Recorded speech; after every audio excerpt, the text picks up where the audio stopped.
Saya minta maaf. Kekurangan saya sehingga tolak abang ke perempuan lain. Saya tak sangka kita akan berdiri kat sini hari ini. Saya ingatkan kita akan hidup sama sampai tua. Terima kasih sebab cintakan saya selama 3 tahun. Terima kasih sebab benarkan saya kongsi hidup saya dengan abang. Miza.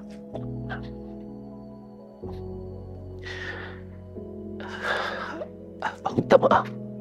Baiklah Encik Wafi.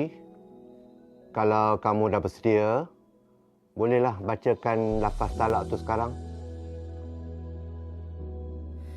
Terlalu banyak luka yang ku terima. Suka!